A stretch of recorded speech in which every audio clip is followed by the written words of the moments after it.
Last में हमने देखा था कि कौन कौन से फैक्टर्स हमारे कम्युनिकेशन को अफेक्ट करते हैं। तो आज के लिए हमारा टॉपिक है इफेक्टिव कम्युनिकेशन। Effective communication.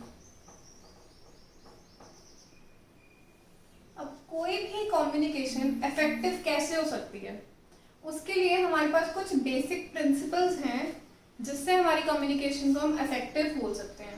इसके लिए हमारे पास 7C प्रिंसिपल है। कौन सा प्रिंसिपल है? 7C, यानी कि जो प्रिंसिपल्स हैं वो किससे शुरू होते हैं? सारे के सारे C से। अगर मैं सबसे पहले की बात करूं तो सबसे पहला है हमारे पास क्लियर। सबसे पहला सी हमारे पास क्या है? क्लियर।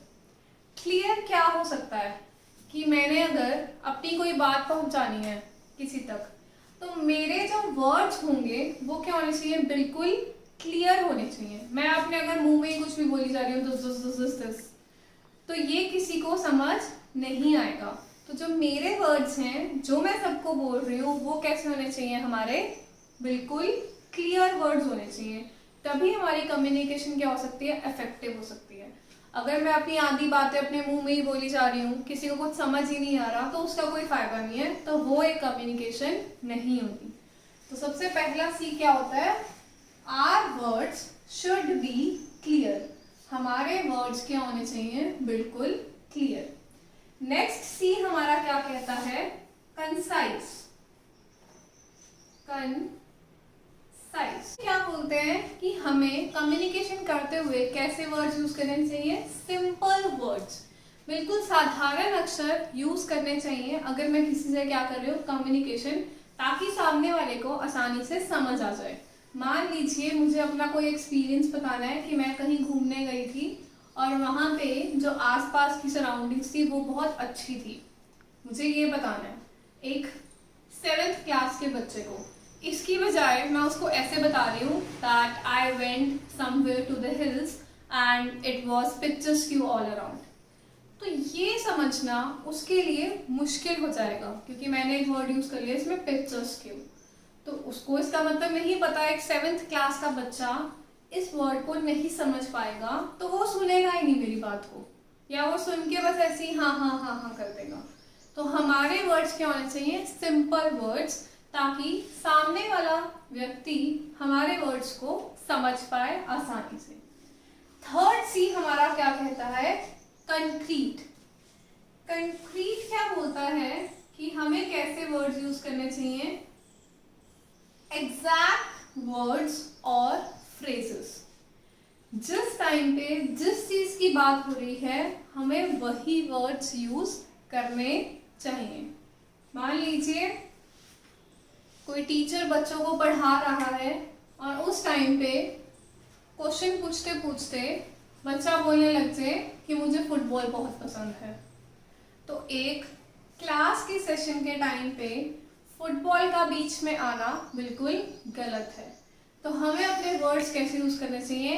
एग्जैक्ट वर्ड्स या फिर फ्रेजेस बात करने के लिए क्या होने चाहिए? यूज होने चाहिए। फोर्थ सी हमारा क्या कहता है? करेक्ट। करेक्ट यानी कि बिल्कुल ठीक। कम्युनिकेशन करते हुए हमारे स्पेलिंग्स, हमारे ग्रामर बिल्कुल क्या होनी चाहिए? ठीक होनी चाहिए। ग्रामर की बात करूं तो अगर मैं बात कर रही हूं तो बात करते हुए जो भी मैं सेंटेंस यूज कर रही हूं उसमें जो ग्रामर यूज हो रही है वो ग्रामर क्या होनी चाहिए? बिल्कुल ठीक होनी चाहिए। और अगर मैं स्पेलिंग्स की बात करूं तो अगर मैं किसी से चैट पे कम्युनिकेशन कर रही हूं तो मेरे स्पेलिंग्स ठीक होने चाहिए, क्योंकि कई बार क्या होता है कि स्पेलिंग्स ही गलत हो तो वर्ड का मतलब ही बिल्कुल बदल जाता है। तो मेरे स्पेलिंग्स क्या होने चाहिए? बिल्कुल ठीक। नेक्स्ट सी हमारा क्या कहता है? कोहेरेंट। कोहेरेंट क्या कहता है? कोहेरेंट। कोहेरेंट क्या कहता है कि जो भी मैं वर्ड्स यूज करूं वो टॉपिक से रिलेट करने चाहिए, यानी कि उसका कुछ मतलब होना चाहिए टॉपिक से रिलेटेड। ऐसा ना हो मैं कोई वर्ड्स यूज कर रही हूँ वो कहीं से ही उठा के बस मैंने अपने टॉपिक में डाल दिया क्योंकि मुझे कोई वर्ड नहीं मिल रहा था।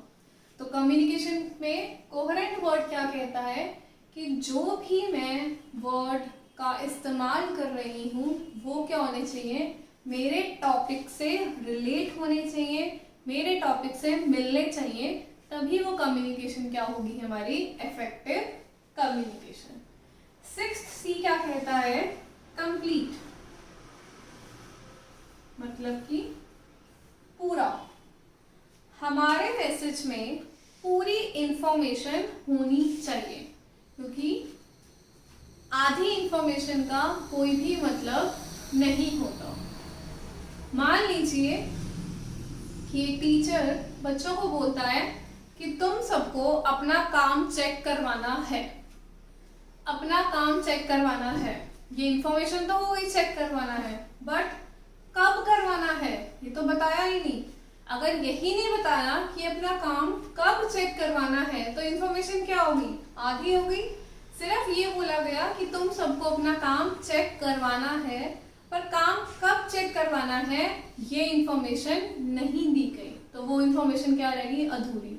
अगर इस चीज को ऐसे बोले कि तुम सबको अपना काम चेक करवाना है मंडे को, जो भी अब कमिंग मंडे आएगा तुम्हें उस दिन काम चेक करवाना है, तो ये होगी एक कंप्लीट इंफॉर्मेशन कि बच्चों को काम कब चेक करवाना है, मंडे को।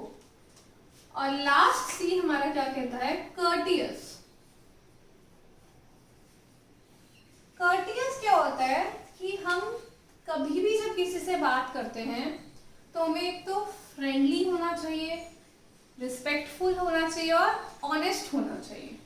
फ्रेंडली मतलब हम किसी से प्यार से बात करें कि हेलो, इसकी बजाय हम ऐसे बात करें कि हेलो भाई क्या कर रहा है। तो एक नेचर होता है, एक जेस्चर होता है जो हमारी बॉडी लैंग्वेज से या जो हमारे फेस से दिखाई देता है, तो वो क्या होता है, कर्टियस। और हमें हमेशा ऑनेस्ट होना चाहिए, हमें हमेशा सच्ची बातें सही तरीके से करनी चाहिए, तभी हमारी कम्युनिकेशन क्या लगती है, इफेक्टिव। नहीं तो पहले वाले को पता हो कि ये पर्सन तो ऐसे ही कुछ भी बोलता रहता है, कुछ भी फेंकता रहता है, तो उसकी बात कोई भी नहीं मानेगा। तो 7 C's क्या कहते हैं हमारे, पहला सी क्या कहता है, क्लियर। हमारे वर्ड्स क्या होने चाहिए, हमेशा क्लियर। सेकंड क्या बोलता है, कंसाइज, यानी कि हमें कौन से वर्ड्स यूज करने हैं, सिंपल वर्ड्स, साधारण अक्षर हमें क्या करने हैं, यूज करने हैं। तीसरा क्या बोलता है, कंक्रीट। कंक्रीट क्या बोलता है कि हमें एग्जैक्ट वर्ड्स ही यूज करने चाहिए, जो वर्ड्स की उस टाइम पे जरूरत है हमें वही वर्ड्स यूज करने चाहिए। चौथा सी क्या कहता है, correct. Correct language, correct grammar और करेक्ट स्पेलिंग्स। पांचवा सी क्या कहता है, कोहेरेंट, कि हमारे वर्ड्स की कुछ क्या बननी चाहिए, सेंस बननी चाहिए, कि कुछ उसका मतलब होना चाहिए। 6th सी कहता है, कंप्लीट। हमारी इंफॉर्मेशन क्या होनी चाहिए, पूरी होनी चाहिए, कोई भी आधी अधूरी इंफॉर्मेशन नहीं होनी चाहिए। एंड द लास्ट पॉइंट क्या कहता है हमारा, कर्टियस, कि हमें बात करते हुए क्या होना चाहिए, friendly, respectful and the last honest.